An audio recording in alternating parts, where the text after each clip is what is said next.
Rahim. Assalamu alaikum wa rahmatullahi wa barakatuh.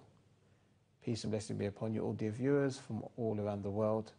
Welcome to another episode of Reverts World on Ahlulbayt TV. Ahlulbayt TV is the only channel which is broadcasting the pristine teachings of the Ahlulbayt alayhimus salam exclusively in the language of English. Today, alhamdulillah, we have Brother Ali Kaiser. Is that correct? That's correct, yes. Kaiser with us, a brother who will be sharing with us his very interesting account of his journey to al-Islam and the madhab of the Ahlulbayt alayhimus salam as well. So, Ali, if we could start by you telling us your origins in terms of your ethnic background, where your parents are from and so on and so forth. Bismillah ar-Rahman ar-Rahim. I'm coming from Switzerland. My ethnic background, my father's Swiss. His family has been there for many, many hundreds of years, should I say, or as far as we know, as far back as we know. My mother's been from Netherlands, from Holland. So, yeah, European Okay. ethical background. Yeah. Okay, and in terms of your religious upbringing, I mean, were you brought up as an atheist, agnostic, Christian? I was brought up, so to say, as a regular Christian, as you'd expect someone to be brought up, or as you see most people being brought up. You learn about certain things. You go to church once in a while. For example, you go for Christmas. You might do something for Easter. You get baptized. You do the communion, and you hear about religion in school, in religious class. You hear all the stories. Sure. About the prophets and the different characters. Okay. But that's as far as I was kind of in touch with. Sure. With religion. And just because you mentioned the personalities, obviously the prophets and so on and so forth, what was the style of the sermons that you would hear as a youngster? I mean, was it something that you were intrigued by, that you were interested by, or was it something like, for a lot of us growing up, wasn't really connecting with us, and maybe in some circumstances were even falling asleep? Which of those two categories did you fall into the few times you did go to church? Going to church, it was more something, the religion was always something to me for myself. I went to church, but the connection was not too much to the church, but the connection to God was more there from myself. But I liked hearing the stories which we were taught in religious class. When we, for example, had to draw a picture of one of the things and I remember drawing the picture of Prophet Ibrahim alayhi salam when he was about to sacrifice his son. I remember that I had to draw that in a picture. I had kind of clearly have in front of me how I drew it. Mm. So I was someone, I liked the religious classes. I liked it a lot, so I was not falling asleep. Okay, alhamdulillah, that's good. You're making me feel bad about my own self. And did you have any other siblings that you grew up with, or was it just your good self? Yeah, well, my parents, mashallah. And of course your parents, of course. But I'm an only child. Okay. I'm an only child. Okay. And how much of a religious influence did your parents have on you? Because you said that you quite enjoyed hearing the biblical stories from, I guess, the Old Testament as well as the New Testament. Was this something that was encouraged by your parents, or is this just something you were doing on an individual basis? I think it was encouraged by them, because they gave me the opportunity to do those, for example, the communion and the thing you do when you're a little bit older, and I think they were happy I did it, and because they are religious in a way, as most people are religious in some way, saying there is God, go to the church, for example, for Christmas, trying, have good moral values and so on. So, yeah, from that point, religion was there, but it was not like religion is now. Life became religion now. Religion was more a part to life. Sure. On different occasions, and of course, they also encourage it by making sure you go to school, you learn, you do what you have to learn, and by encouraging you to go to those classes, to do the things that school would require, might be the wrong word, but suggest, or the church would suggest you to do. Sure. But in an open, not strict way, but in an open, more in a feel free to do it way than in terms of you have to do it. Okay. So it wasn't So it wasn't enforced, but No. maybe Encouraged to do encouraged, it. Encouraged to do it. implicitly encouraged. As a youngster, I mean, a lot of people that I speak to on this show seem to, well, not always, but for some, they can always they can always remember a particular incident in their past, or a number of occasions in their past where they either communicated with Allah or God, or they had some dreams, or or just generally they would kneel down and make a quick prayer before going to bed. I mean, what was it like for you? I mean, you spoke about the drawings and enjoying the stories, but were you able to develop a one-on-one relationship with your Maker? I did, yes. I did from, let's say, around about 8-ish, 9-ish maybe. I started to pray like the way I knew it. Like, I folded my hands in them, for example, before going to bed, or when I was in bed, or I just pray for good health, for good tidings for my parents. Sometimes on the street when I saw someone I felt sorry for, or I thought that might be in need of something, or that might be in need of some compassion, I was like, oh, yes, dear God, please give him a happy life, a good family, make that he's well off, and so on. And so the connection was there, I think, from quite an early age of being aware of things. Sure. And did you ever, as again, some of us did as youngsters, did you ever, I don't know, pray for a new pair of shoes or something materialistic, like, I don't know, a big toy, or were you looking for more metaphysical rewards? Good question. I think I was looking for the metaphysical, so to say, from quite an early age. I ask myself quite often why I'm here, what's the purpose. But I also prayed for material things, like, for example, in school when we went to gym class, oh God, please let me score a goal. I haven't scored a goal in a long time. Things like that. Wow. Yeah. Okay, that's interesting. You said you're from a Catholic background, I believe. Yes, exactly. Right. Tell me what I mean, is it the crucifix sign? I don't know if I'm doing it correctly, because I was from a Protestant background. Yeah. But did you used to do that? I used to do that, yes. Okay. When I, for example, because I played ice hockey, for example, quite a long time of my life, I did that, for example, a lot of time, or for many years before I entered the ice. Every time I did this, yes. Of course, upon entering the church, I did it, yes. And the significance is what? Is it like a declaration of your faith, or what? It's good.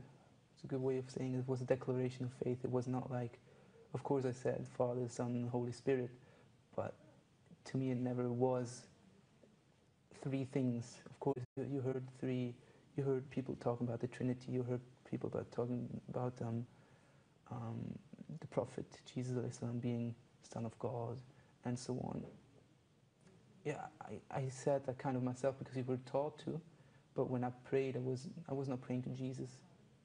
To me, it was always kind of the connection with the Creator Himself, and not with, and also the sign, doing the sign. It was, as you said, a symbol of faith, but not for the Trinity or something like that. No. Sure. So you didn't see Jesus, peace and blessing be upon Him, to be who your prayer should be directed to. No, when I entered the church, I bowed down before the cross, because the cross hangs in every church, of course, right in front of you. Miss it, yeah. Exactly, but no, it was, as far as I remember, I never directed my prayers towards him. To me, he was like, it was a prophet. He was the figure the religion was based on. Sure. But God was way beyond. Interesting. Yeah, I can definitely relate to that.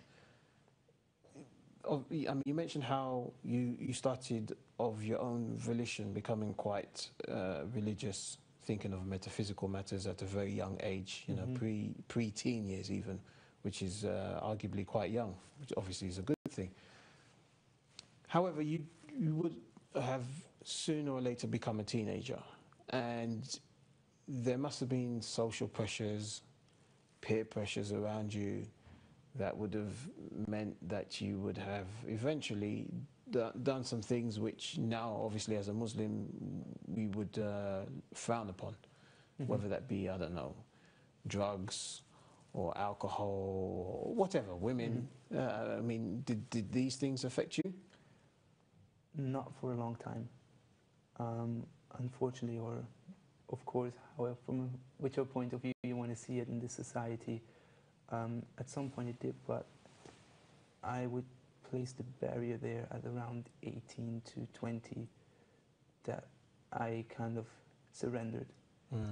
Because until then I was dedicated to what I did. I was dedicated to sports, and when others went out in the evening, for example, I got the key to the arena from a friend. I went to do my workouts. I went to do workouts on Sundays, for example, and also when people went for a beer after games and so on, I was like, no, I didn't like it. I did not want to.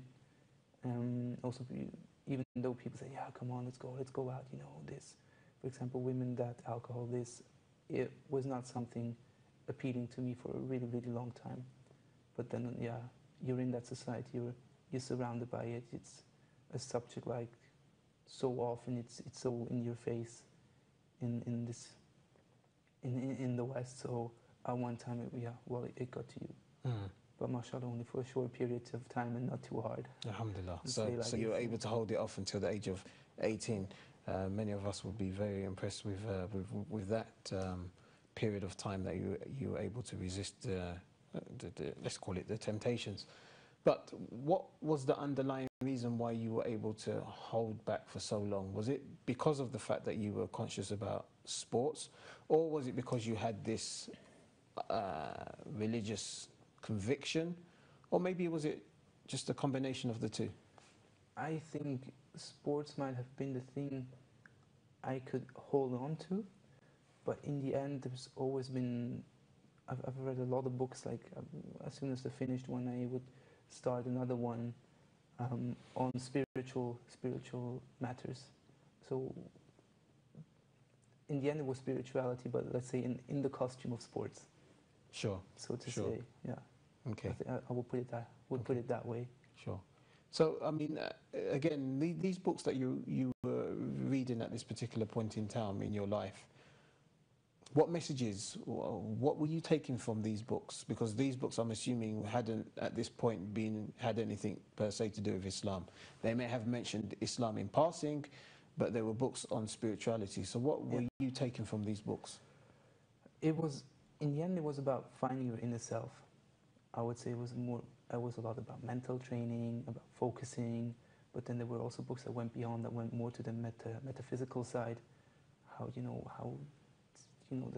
how everything works and so on and so on. So, and there was also books about prayer, how a prayer should come from the inside. So it was not really Christian books.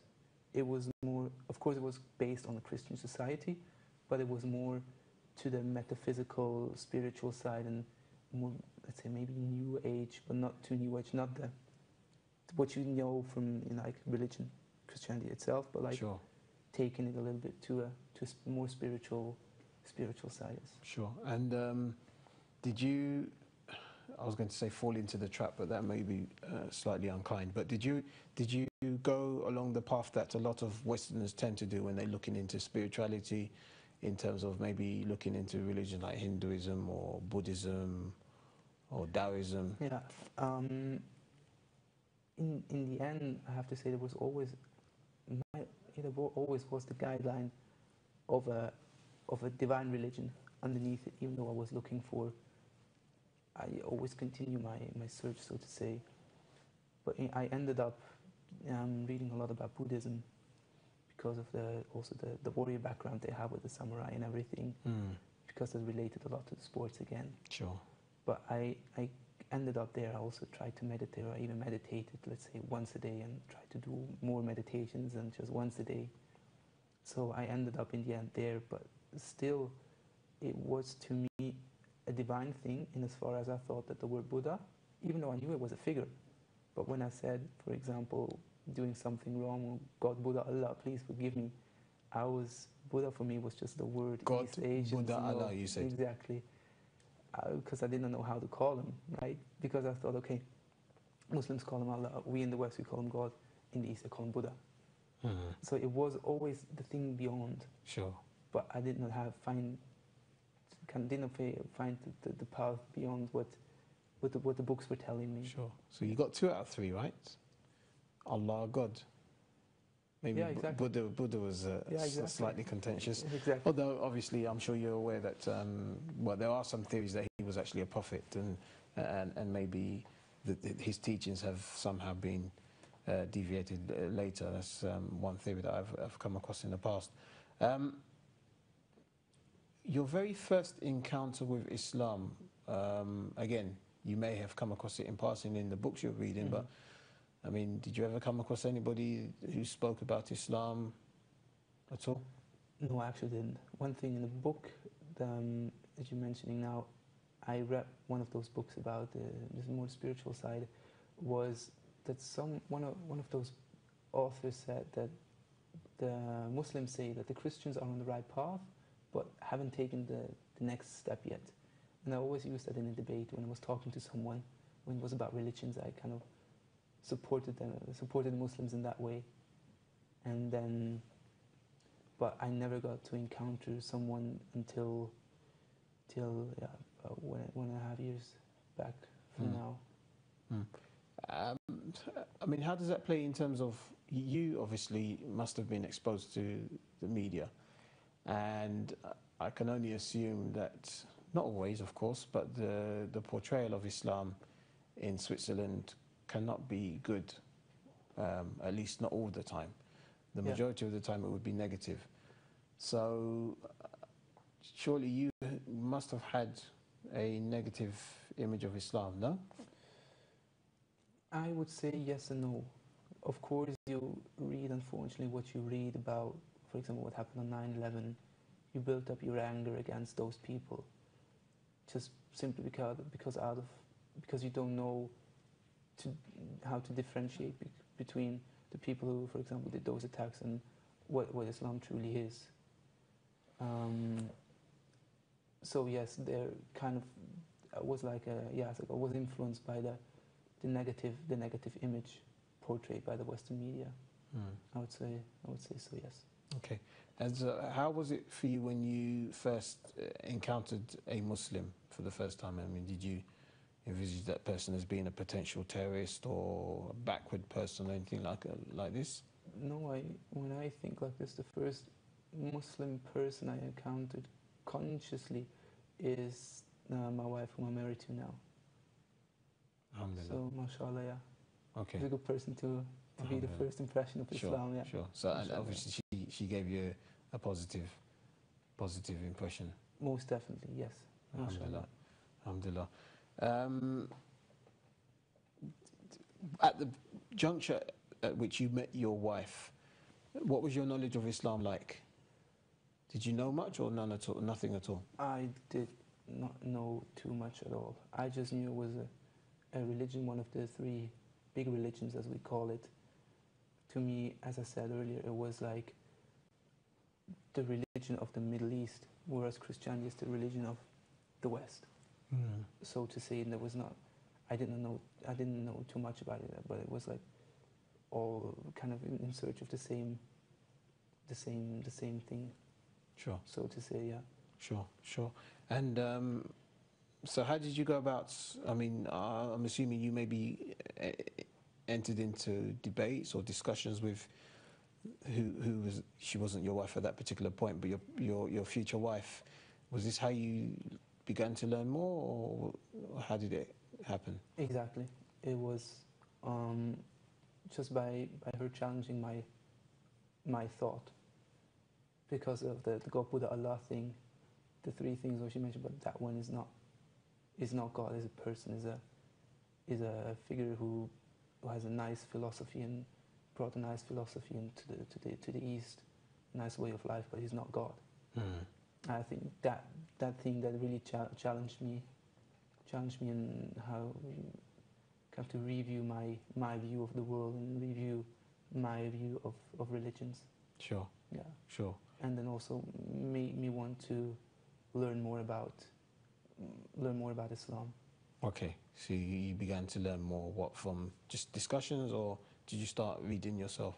Discussion first, and then reading myself a German translation of the Quran, and not too many internet sites, only particular ones, because I've been told from the beginning, watch out, there's a lot of deviations out there, so to say. She mentioned to me quite from the beginning on, look, this is what happened right at the start, after the death of our Prophet. And I was like, I found it strange that something like that could happen to such a precious or important individual and then his family. So that kind of got me to research into the right area, mashallah. Sure. Yeah. It didn't put you off thinking that Muslims could behave in such a way to the Prophet and then subsequently the Prophet's family? Some people may have thought, well, I don't really want to get involved with people like this. Well, maybe it's because of my inner nature, because I was always looking for like a true meaning to life. I liked movies with heroes in it, like people who fought for something, be it like William Wallace in Scotland, or being like you might have heard about William Tell, the Swiss national hero who shot the apple with the crossbow of his son's head because he would not bow down to the hat of a ruler of that time.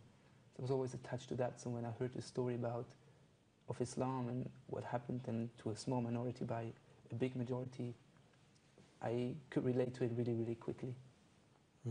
Okay, alhamdulillah. So you began to research a lot more, reading selective websites, and now that you was becoming more cognizant of what Islam entailed, how did it sit with you? Because obviously you had done a lot of research previously on, as you said, books on spirituality, so you were in a relatively comfortable place. Now you're suddenly reading a totally new ideology. I mean, wasn't it foreign to a lot of the stuff maybe that you'd already read? Actually, a lot of the things I read was what I was looking for before, but did not know where to look for. For example, the thing of not drinking alcohol, because it just did not appeal to me. Or the thing the distance between men and women as long as you're not married. I never liked, for example, to be touched too much. Even when I was a Christian, also growing up as a teenager, or when even in family, when people will come up to you and kiss you and things like that, I was like, it just did not appeal to me. And also the views I had to life, the respect for my parents, because a lot of times in these societies here, like dissing of the parents, for example. Sure. When someone did that to my parents, I was like, watch your mouth or you're going to be in trouble. Because you're talking about my parents here, and be clear on that. You're talking about the people who brought me up and who tried their best to give me, what I need as a child and as a young adult in the end. Sure. So those values have always kind of been there. And when I read what Islam stood for, the connection was there straight away, kind of. Alhamdulillah. Yes. Okay, thank you very much. We're due to go to a break now. Mm-hmm. When we come back, we can talk a bit more about your life after, or as you decided to revert to Islam, and then Inshallah. afterwards. And I'm quite interested to know what life is like for a revert Muslim, follower of the Ahlulbayt in Switzerland as well. Inshallah. So I look forward to that. Make sure you join us when we come back after this short break, inshallah. Assalamu alaikum.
The Zara Trust is a respected and officially registered charity with its headquarters in the United Kingdom.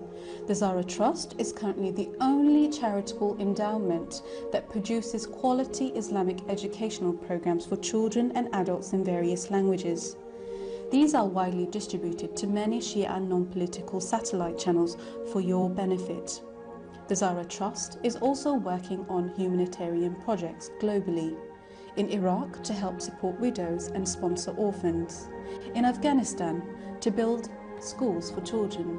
In Iran, food aid distribution. And in Pakistan to rebuild the lives of those affected by catastrophic flooding through building houses and replacing lost cattle. The Trust set up a houser for Western students in the holy city of Najaf and is currently accepting applicants for next year. Set up a monthly donation now to help change people's lives. You can set up your donation to the account information on your screen or go to our website at www.zaratrust.com and help make a difference today.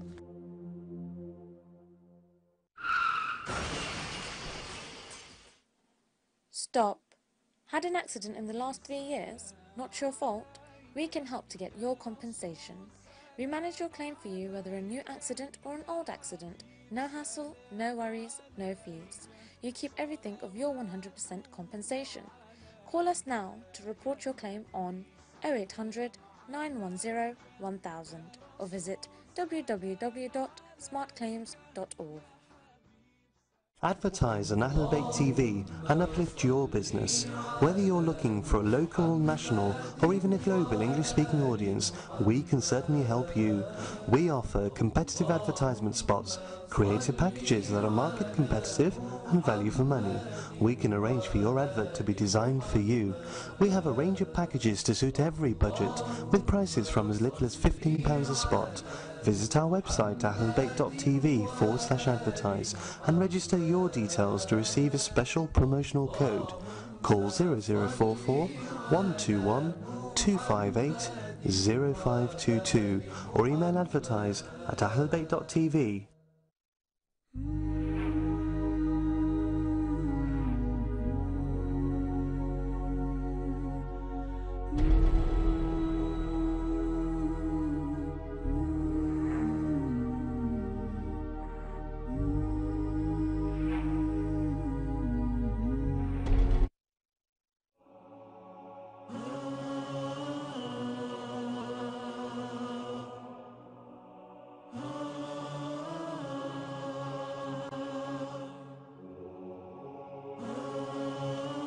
Assalamu alaikum, welcome back to Reverts World on Ahlulbayt TV with myself, Abdurrahman Shukoya, and our guest today, Ali Kaiser, a brother from Switzerland who is sharing with us his journey to al-Islam and the madhab of the Ahlulbayt, peace and blessings be upon them. Prior to the break, Brother Ali, you mentioned how you came across a Quran in German. Yes, exactly. And you started to read it, but I also know that you said that you came across some CDs in German as well. Exactly. I want to know what your experience was like when you first encountered either the reading or the audio of the Quran for the first time? Because obviously you had prior knowledge of these prophets, these personalities, these divine personalities sent by God, glorified and exalted. And now you're able to access them, but from, if you like, a different mindset, a different ideology, but recognizes all of these none the same. I mean, how was it for you when you came across the Quran and just generally the Quran, but also these personalities that you had information about prior to reading the Quran? It was as you said, a translation of the Quran in German, and a CD, an audio CD, where someone just spoke the translation of the Quran in German. And I listened to that one first because it was for sports a lot on the road, also in the plane, and I just had it on my my MP3 player and just listened to it, and even before or when I slept, I left it on, and suddenly I realized, wow, I slept for a long time because so many surahs must have passed. And I woke up wet from sweating. I had strange dreams. I don't remember what. I just know I woke up like someone would have shook me for really quite some time and really hard. So everything was like up and down, and so that was the first experience from hearing the translation of Allah's word. And then when I got some more time, less traveling, I picked up this translation and started reading it, but from the back I was recommended just start with the short surah so you don't get tangled up with the long one. Sure. You just, bits and pieces in the beginning, and that felt so powerful. So every time I would read it, I had goosebumps all over my body. It was an undescribable feeling, which kind of gave me even more certainty, like, okay, there's just stick to it or go into more, research more upon it. About this religion? Yes, it was kind of clear to me from after the first couple of days that yes, that's it. I just did not have the time then because, as I mentioned, I was in pre-season training and traveling a lot to do what was required to do. But I said from almost day one, okay, that's going to be my religion, inshallah. But I have to do what I have to do because I gave my word to do it and I wanted to do it and stay in sports and prepare and so on. But as soon as I had more time, I embraced the religion based on those encounters. Alhamdulillah. Just mentioned. And when did this take place roughly? It was Ramzan 1 year back, so it was in September and August 2009. 2009, yes, so 1.5 years. Nearly 1.5. Yes. Well, yeah, 1.5 years ago now. Exactly. Alhamdulillah, congratulations. What about your parents? Did you tell them? I told them, yes. I did not tell them right from the beginning, but they kind of tasted something already. Really? Yeah. What, they saw you praying or something? No, I prayed at their home after I told them. So okay. I asked them if it was okay.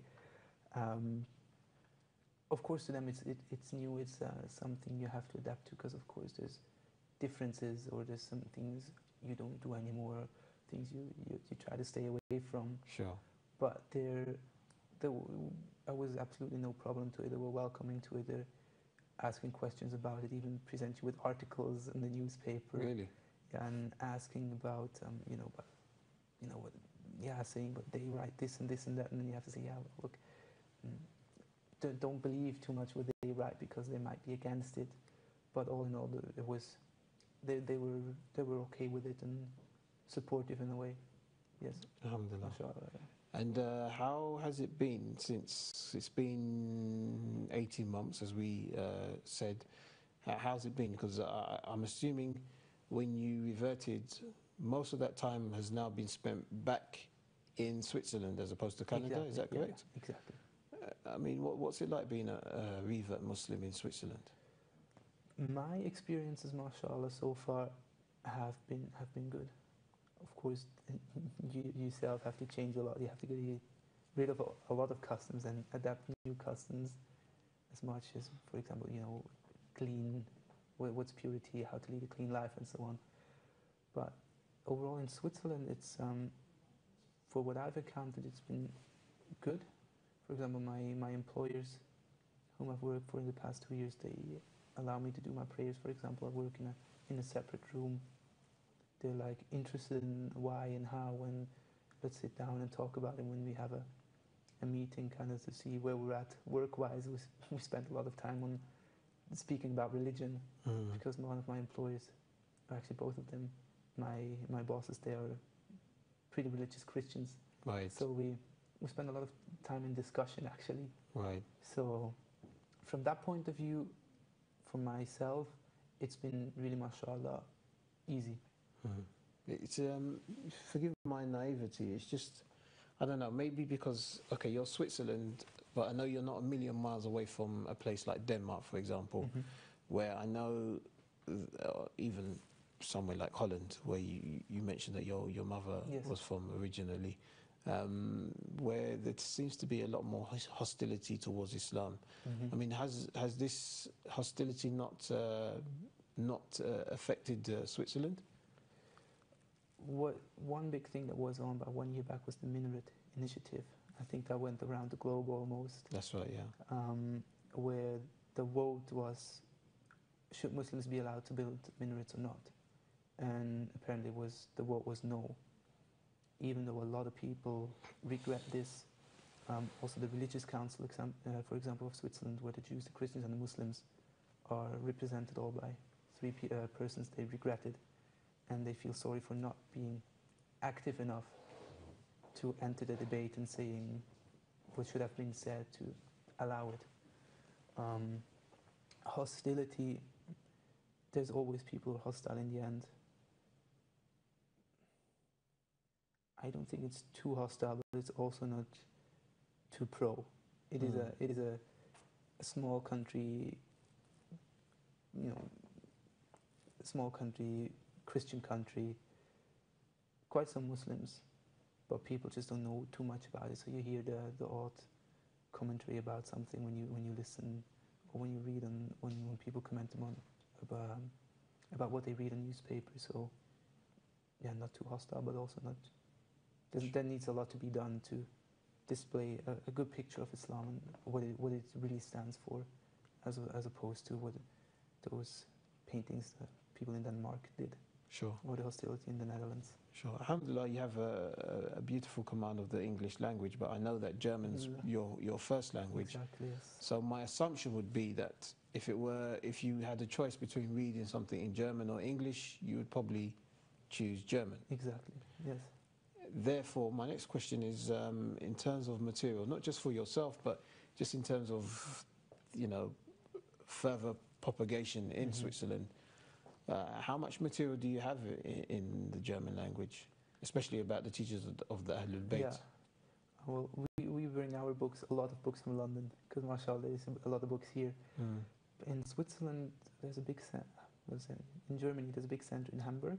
Okay. That has quite a good online library where you can order books with really good books, also translation of some, for example, Ali Shariati or Ayatollah Mutahari. So also really deep works. Translated into German. Translated into German, exactly. So there's good material out there, but of course it's not even close to what you have in English. Sure. It's not even close. Sure. So I guess the majority of your reading is in English then? Well, now that I know that there's the big center in Hamburg, we order quite some books from there, but still we bring books home from London every time we visit family here, because you just have much more. Sure. Much more here. Sure. Obviously, that's an area that needs to be looked at. What about whereabouts do you live in Switzerland? In Zurich. In Zurich. Zurich, biggest city for them. Sure. And do you have centres nearby? Islamic centres nearby? When you go online, we try to find something for Muharram 1 year back. When you go online, you find the Sunni mosques. And there are quite a lot of them. In the city area of Zurich, there are quite a lot of Sunni mosques. But when you go online to find a Shia mosque, it's really difficult. For example, if you look online, the first thing about is the opinion of the Wahhabis on the Shia, which is not aggressive, it's sort of politically correct. And the second thing is on a chat forum, is there a Shia mosque in Switzerland? And there's no reply to it. So that kind of shows you the exposure is not too big. But then on further research, we found a really beautifully done Lebanese mosque just on the border of Zurich, and on top of that an Iranian mosque. Wow. And then going from there, I got to know there's one in Bern, there's one in Geneva, there's one in Lucerne. But you have to research more, Sure. or you have to know it, Sure. to find those places. Sure. Yeah. I think it sounds quite difficult, but to be honest, in some ways it's a lot easier than it was back in the day, because when I first became a Muslim, there was no internet. So if you didn't know who to speak to, I mean, of course, in a place like London, it wasn't so much of an issue, but there are many people around the UK and other parts of the world who, just through luck or just by going into a bookshop and meeting with another brother, were able to find something. Now, you mentioned this particular building. You said there was a Lebanese centre, and above it an Iranian centre, and this is in Zurich, right? Right on the border, right Sure, outside. Sure. How does that work for somebody like you? I mean, I'm assuming, based on what we see in different parts of the world, that the Lebanese centre will have their programs in Arabic, possibly, and the Iranian centre will have theirs in Persian. Exactly. And I'm assuming, since it's only been a year and a half, that you haven't quite grasped the command of the Arabic or the Persian language. So, what do? Do you do what we used to do and just go and sit and don't necessarily understand what's going on? What we do is we listen to lectures online from London. Okay. A lot, because we're both, mashallah, quite solid in the English language, and because you have a really, really good speakers here, mashallah. But also we try to go there as much as we can, but the programs there are very, very limited, because Islam is not so big. Also the funding is more difficult there. There's for example, there's no resident alim there. What they do is dua kumail on Thursdays, then they pray in the congregation, and then the Friday prayers.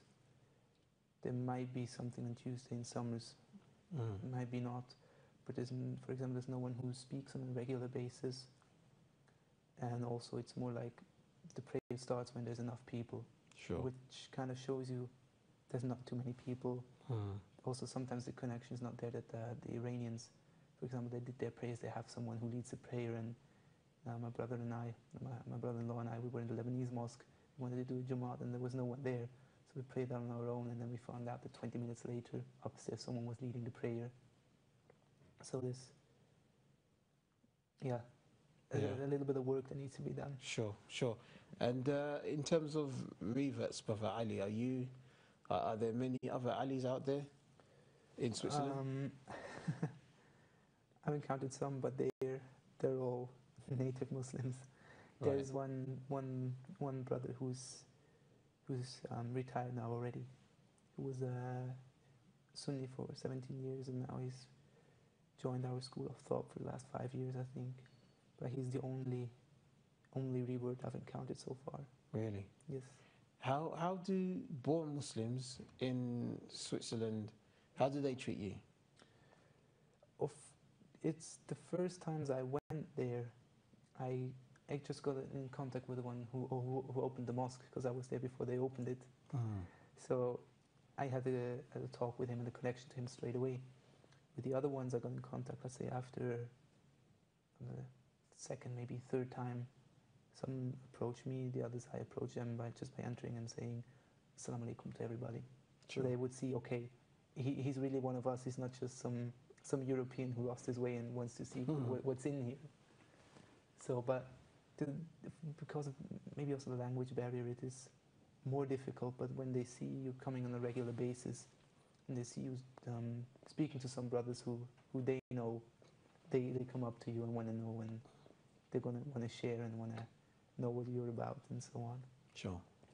Alhamdulillah. And the plans that you said there's a lot of work that needs to be done. Exactly, yes. What plans do you have in mind to help to boost the situation there?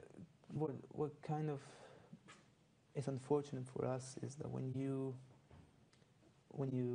look at the media and who's in the media speaking for Islam, it's either a strong Wahhabi mosque in Switzerland, who's, let's say, those representatives who are all reverts as well, by the way. Really? Yes, studying Islamic sciences. I went into that class as well, just to see what Islam is portrayed like at university. And unfortunately, it's very much a science, like biologist to biologist. And the Shia are wrong anyways.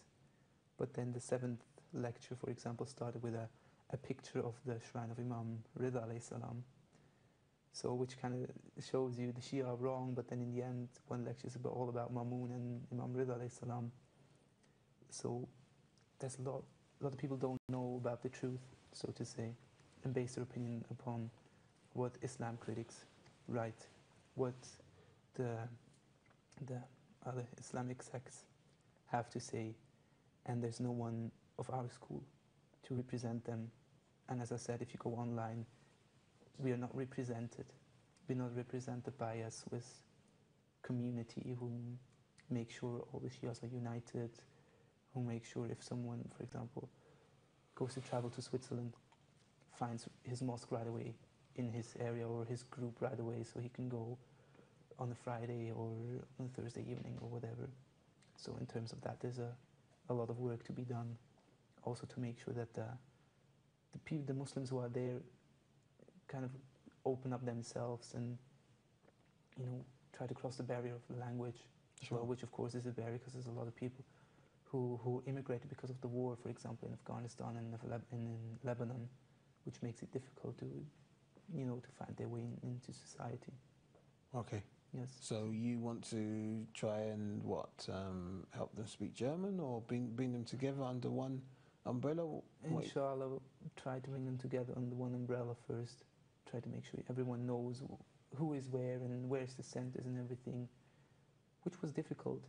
I was really kind of came home 2 or 3 times, like head down, like, oh no, the people are not so pro for it, saying yes, we have to, but you know, we lack the people, we lack the motivation, because they're all doing their wajibat and they're doing their du'as there, but as I said, the exposure is not there. And I think it's important for our school as well, that people know what we say, what the true root of Islam is, so it doesn't get bashed all the time in the media. Sure. But now, mashallah, there's another brother who called me 1.5 weeks ago, who's been trying to tackle this issue for a long time as well. So we've decided now to give it another attempt, and mashallah, got the chance to speak to 2 Molanas here whilst in London about this issue, who've been very supportive to it and offered their help as well. And we try to, maybe anybody hears about this now in the German-speaking area who could be of help, be of support, any kind of support, people with experience, we're more than welcome to help to strengthen the point of the Shia in Switzerland. Inshallah. Hopefully, inshallah, when the funds are available, we'd love to come to Switzerland and maybe do a documentary over there, and you can show us around, and we can meet some of the brothers, and that will help, of course, to bring it home for our viewers as well. Inshallah. But as I was mentioning to you off air, make sure you start watching Ahlulbayt TV as well, just so that you have some sort of connection. Although, alhamdulillah, by the sounds of things, you do have a small community there. And just finally, how is the situation between, say, you and the Sunni brothers and sisters in Switzerland? I know there are a lot more. There are, in terms of number, obviously, there's a lot more of them. But, I mean, do you ever go to pray with them? And if you do, is it good, bad? You know, how do they treat you? Are they welcoming? I've been working with a Sunni in my previous office, and we had some interesting discussions. It was respectful. We have a private friend who's a Sunni as well, and we talk, we go about, you know, the differences and so on, which is on a respectful basis. I first encountered actually when I went to our center, because as I mentioned, there's 2 centers on top of each other. On the ground floor, there's a Sunni mosque, and from the internet I just saw the address, so I just entered the first door I found, and I was for a Jamaah prayer, and then everybody just came in and prayed on the floor. There was no stones there, and so I was kind of confused. So that was my first encounter with with a Muslim center in Switzerland, Sure. which was kind of funny. Yeah. Oh, you've not been back since? No, I always went Oh, upstairs. of course, yeah. In the same building. Always that's went right. upstairs. That's right. But for me, there's not too much interaction. I don't see too much interaction between those centers. I realize there's some brothers from downstairs coming upstairs just because they missed the entrance. And then our brothers say, you're most welcome, it's your mosque as well. Sure. And then they say, yeah, but it's not the Bosnian mosque, is it? No, it's not. Oh, yeah. So we go downstairs for the language. Right. Okay. That's Okay. kind of So the basically, encounters so it's on ethnic. Of course, it will be as well. Yes. according to schools of thought, but so it's pretty much predominantly a Bosnian center. Yes. Bosnian, Lebanese, Iranian. That's quite an interesting mix. With a lot of Afghani people, also Pakistani, some other strong Afghani bases there. On all 3 floors, or no, the Afghani people are strong with the Iranians. Okay, because of course, language. Persian, yeah, of course, and they're obviously followers of the Ahlulbayt. These. They actually, I have to mention them because they did a julus at the night before Ashura this year, downtown Zurich, escorted by 4 or 5 police cars. Okay. In rush hour over the Bahnhofstrasse, which is one of the most expensive shopping streets in the world. Wow. And the police actually, mashallah, shut this down. How many people were there? Roughly 150 to 200, something like this. And is this something that's been going on for many a year? Actually,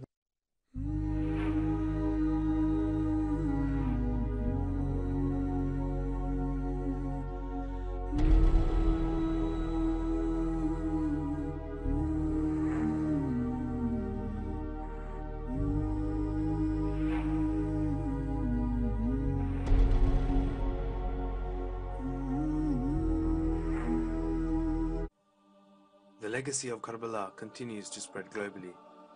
This year, Ahlulbayt TV are seeking 1,000 donors to contribute £72 or $120. To support this cause and to help keep the legacy of Karbala spreading, call us today on 0203 355 1489 or visit www.ahlulbayt.tv. The Muharram Donation Drive. Together we strive.